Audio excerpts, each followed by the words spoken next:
statistics and some weird shapes on graphs there, but I think plenty of food for thought and discussion as we go through. As Adrian said a few moments ago in his introduction, it's my job to host, invite various keynote speakers to the front, and we'll have a relatively short presentation from each of those, typically 10-15 minutes. And then we'll have a question time where we really want to have audience participation. You know, we want some good questions, but we also want some comments and some shared experience, actually. I think these events can be really good for developing a kind of shared understanding of what might work and where some of the challenges are. So the first speaker I'm going to introduce is Emma Boggis, who is the head of the Olympic and Paralympic unit, legacy unit within government. She works from the Cabinet Office. An interesting challenge, supporting SEBCO, and I'm sure that's a worthwhile task. The most interesting, I think, challenging bit of that, as I was talking to Emma before we started, is coordinating government. I mean, if that's not an oxymoron, I've never seen one. And I think maybe some of the clue in Emma's previous history, where she worked for the Foreign Office, I guess, in the Madrid Embassy. So I guess being a diplomat or fledgling diplomat probably helps enormously. So I'm going to invite Emma to come to the stage. She'll give us the view of the legacy unit, what it's trying to achieve. So, Emma.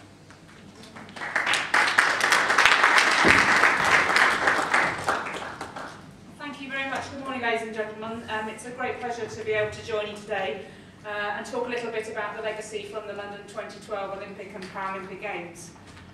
The film we saw at the start, I hope, reminded you, and certainly reminded me, that we had one of the greatest summers I think we'll ever see in our living memory. And I don't know about you, but I still get a bit of a tingle down the spine, perhaps particularly on a wet, cold winter's morning, when you think about where you were on Super Saturday, or when David Weir was winning one of his 4 gold medals in almost as many days. It was undoubtedly a summer in which Britain delivered what it set out to on every level with the Games, viewed by many as the best ever. Stunning venues that were delivered on time and to budget, innovative design, sustainability and functionality that proved iconic symbols of the Games. The spirit of volunteering demonstrated by the 70,000 Games makers and the 7,000 Team London ambassadors that helped stage the Olympic and Paralympic Games. At least 40% of the applicants to be Games makers hadn't volunteered before, and said the Games had inspired them to do so for the first time. And perhaps most interesting, the statistic after the Games that said actually many people who didn't volunteer to be Games makers wished they had done when they saw the impact that they had. The Games also saw the UK's largest ever cultural festival, with over 1,000 events taking place across the UK, which included 10 million opportunities for people to see or hear something for free. And lives abroad were helped to improve through a charity called International Inspiration, which brought sport to over 12 million children in 20 countries around the world. And I think one of the biggest impacts from the Games, the attitudes to disabled people, were changed through the groundbreaking wall-to-wall coverage that we saw of the Paralympic Games, and the full engagement of disabled people in all the design and planning of London 2012. But this isn't the only story of the Games, because many have described London 2012 as the first legacy Games, with plans for what happened after the Games really built in from the very first moment. The International Olympic Committee President Jacques Rogge said the London 2012 Games provided a legacy blueprint for future Games hosts. And I can faithfully testify as the person supporting, as you've heard, Lord Coe in his role as Legacy Ambassador, and leading the small team that's been set up in the Cabinet Office to coordinate this, that there is and continues to be a huge amount of interest in how the legacy has been approached and what is being done. From the National Audit Office, the Public Accounts Office, members of Parliament of both houses, members of the public, visiting delegations from future cities, and of course the media, to name but a few. And as we've heard, the legacy story began back in 2005 when Lord Coe stood up in Singapore and said, London's vision is to reach young people around the world, to connect them with the inspirational power of the Games, to inspire them to choose sport. And it was in a quiet moment on Super Saturday in the stadium, if such a thing really existed, that Lord Coe was sitting next to the Prime Minister when the Prime Minister asked him to help deliver a coordinated legacy programme. to ensure really that the programme that was being delivered by the government and the Mayor's office stood up to the test of what Lord Coe said in Singapore and was ambitious enough. So Lord Coe's role is to provide some internal challenge to government to make sure that it really is doing as much as it can to secure a long legacy from the Games, and to provide some external advocacy, both internationally and domestically, about what the government and the GLA programme is doing. The key elements of the legacy programme cover the regeneration of East London, securing economic growth for the UK from the Games, creating a sporting legacy, and building communities.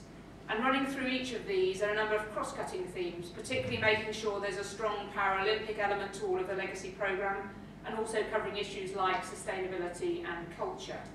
So I thought it might be helpful if I just give a little sense of what each element of this programme consists of, and talk a little bit about some of the activity underway or planned.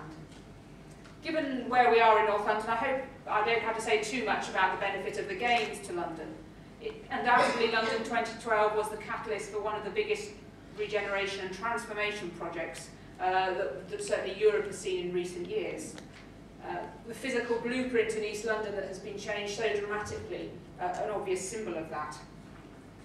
Estimates suggest that over 50 years' worth of regeneration was delivered in 7 years as a result of winning the bid in 2005 and putting on the Games in 2012. But the regeneration of East London isn't just about the new venues, good that those are. 10,000 people are employed at the Westfield Stratford Shopping Centre, including 2,000 local people who were previously unemployed. £14 million has been invested in programmes to support unemployed young people to work directly or indirectly as a result of the Games. And obviously there's a long-term ambition of convergence, that the London communities who hosted the Games have the same social and economic chances as their neighbours across London within 20 years. You will, I'm sure, have all heard last week's announcement about the future of the Olympic Stadium. This now means that 7 out of the 8 permanent venues on the park have a future assured. Operators in place to manage venues like the Copper Box and the Aquatic Centre, and the park will reopen later this summer. And I think we'll hear a little bit more about plans for the park later on. The final piece of the jigsaw around the park is the future of the International Broadcast and Media Centre, and an announcement should be made about that in the next couple of months. The north part of the park will reopen this summer, and again I'm sure you've heard that the Olympic Stadium will host international athletics, both Olympians and Paralympians, over the anniversary weekend of the 27th of July, as well as hosting a number of music and other concerts during the summer. But tempting as it is just to talk about the benefits to London, London 2012 also offers the opportunity to deliver a long-lasting legacy for economic benefit for the whole of the country. The Games showed to the world there are many great things about Great Britain and provided a platform to send out a loud and proud message that it's a great place to do business, to invest, to study and to visit. And as Lord Coe said, and we heard of the slide of the film at the start of the presentation, celebrating everything made in Britain. For thousands of companies across the UK, London 2012 has been an opportunity to help them to win new contracts, develop new capabilities and expand their horizons. And although during the Games themselves there were tight rules about what contractors and suppliers could say, a new supplier recognition scheme which has been put in place since the Games and is run by the British Olympic Association. It's the first of its kind in Olympic history and enables suppliers to talk positively and proactively about what they have done and their involvement in the Games. They can apply for a licence, and once they have that, they can promote their work at trade shows, they can use it in tender and bid documents for future work. And they also get exclusive access to lots of imagery about what they did and the use of the services that they delivered during the Games. So far, about 650 companies have applied for a licence and about 450 have been issued, with several others still pending decision. And those who have been able to make use of the scheme think that 93% have said it will be of value or of great value to their business going forwards. But the growth ambition isn't just related to those companies that actually provide directly contracts and services during the Games.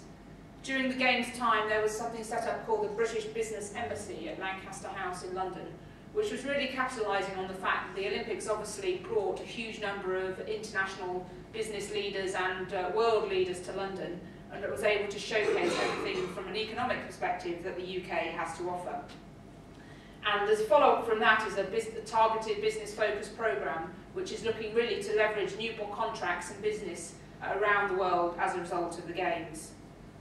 Last month, for example, Lord Coe was in Portland in the US, meeting representatives of the US tech sector and encouraging them to think about investment opportunities, particularly in East London, but in the UK more generally.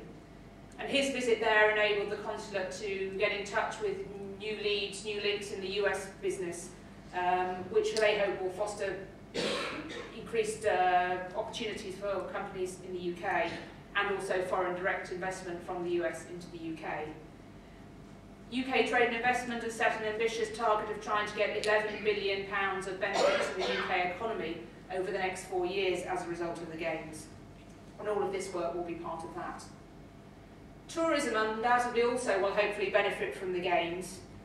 Clearly the Games was a great opportunity to promote everything about Britain. Estimated 4.8 billion people watch the Games on television from abroad, and clearly the challenge now is to turn those people into visitors. Visit Britain have a strategy to promote not just the weeks of the Olympics. Actually, history says that the year in which a country has the Olympics, its tourist levels actually might drop off, because although some people will come for the Olympics, a lot of other people will be put off. But the challenge now is really to use the memory of everything that was London 2012 to refresh the appeal in existing markets and to attract people to come from new markets. Because the Games will present a great platform to promote everything around the UK. But sport obviously remains the heartbeat of the legacy, and I know that's what we're here to focus on today. From grassroots to elite sport, across schools, sports centres and community venues around the country, the Games we hope, laid a foundation that will inspire a generation and help transform people's relationship with sport, whatever their age, background or ability. I thought I'd just say a little bit about some of the programmes already in place on a national level. By January of this year, over 16,000 schools had signed up to take part in the School Games programme, which many of you may be familiar with. The finals for 2013 will be held in Sheffield in September. The Sport England Places People Play programme has funded over 1,000 inspired facility projects, investing over £50 million to upgrade and refurbish sports facilities around the country. 163 protecting playing field projects, upgrading and safeguarding playing fields have been invested in the cost of £8 million, and 14 iconic facilities, multi-sport, regionally significant big investments with a likely investment of over £20 million. I'm sure many of you will be familiar with the recent announcement from the government about the £150 million being invested into physical education in primary schools.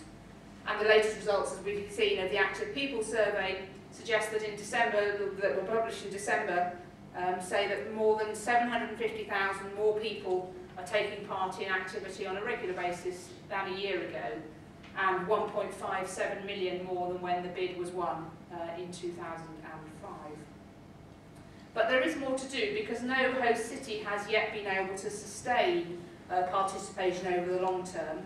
And we need to use things like the 5,000 days that our elite athletes will give back to sport and communities to help inspire the next generation to achieve whatever is their personal best. But we do have a great platform to do this on. Over the next 10 years, there are a great list of international and sporting events coming to this country. I think with the probable exception of the Football World Cup, which we don't win and therefore don't talk about too much, pretty much every other major sporting event is coming to the UK over the next 10 years. In this year alone, there are world-class events in diving, BMX, rowing, triathlon, youth netball, squash. I think I'm allowed to mention the Rugby League World Cup, given where we are. But of course, we've also got the Commonwealth Games in Glasgow in 2014, the Tour de France starting in Yorkshire and coming through the Olympic Park, and then the Rugby World Cup in 2015. The final strand of the Legacy programme is around communities.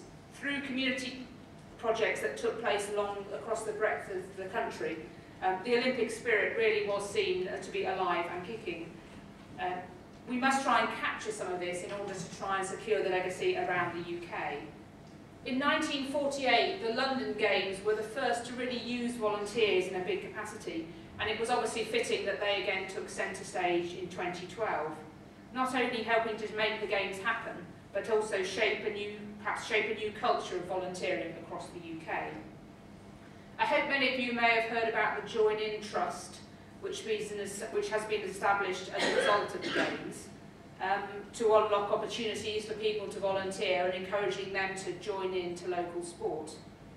The first join-in weekend took place between the Olympic and Paralympic Games last summer and saw over 300,000 people visiting and taking part in events at 6,000 sports clubs around the country.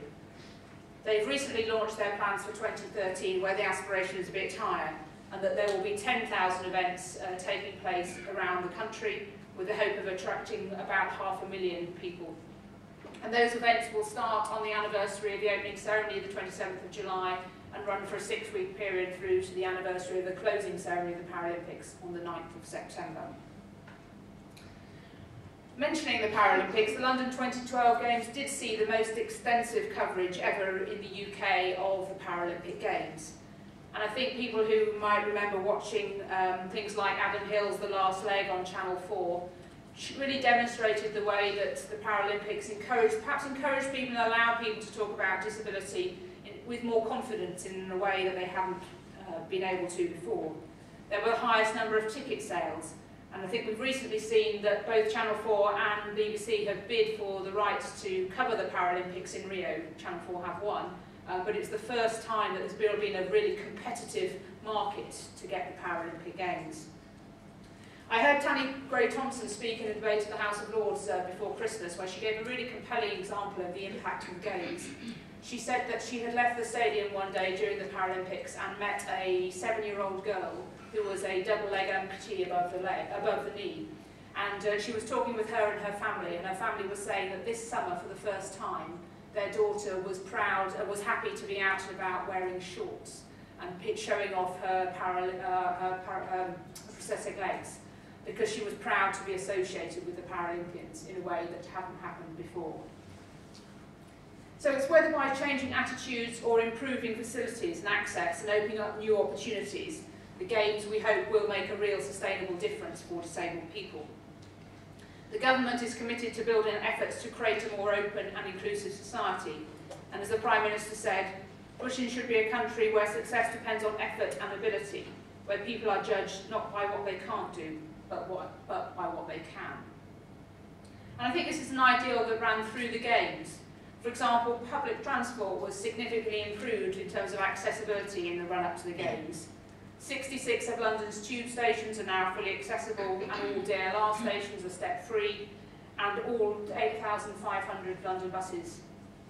By 2015, around £400 million will be spent across the UK in improving access for all at national rail stations, and Transport for London are investing another £100 million to increase access further in London between 2015 and 2019.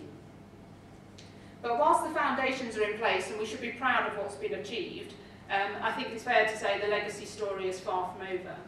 In the same way that we talk about 10 years from making the bid back in 2003 to delivering the Games in 2012, we're also talking about a 10-year legacy journey.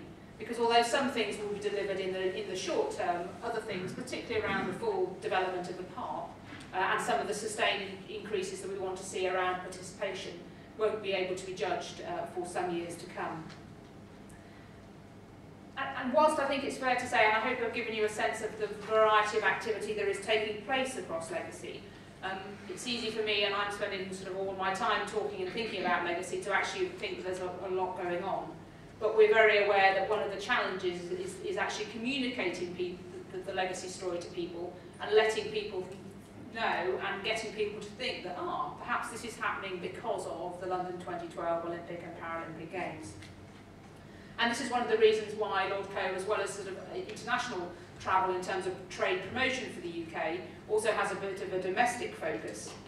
He was recently in Scotland with his BOA hat on, drawing the links between London 2012, obviously the Commonwealth Games in 2014, and Glasgow's hope to win the Youth Olympics in 2080, where Glasgow is now down to the last 3 against cities in Argentina and Colombia.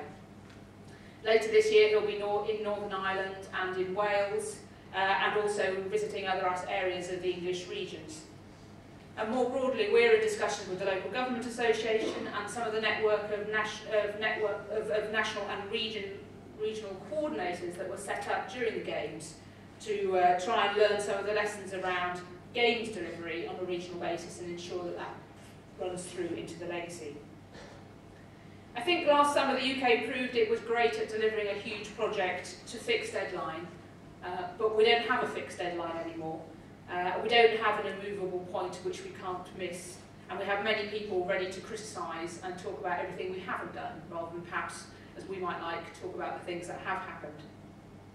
So our attention really is on maintaining the momentum from the Olympics to deliver an enduring legacy that lasts beyond one great summer and reaches every citizen in the country, so that these Games are remembered not only as the Games in which Britain delivered, but also the Games which shaped our future. It's great to be here today, and I look forward to hearing from our other speakers and from you about some of the challenges, but I also hope some of the opportunities we have ahead. Thank you very much.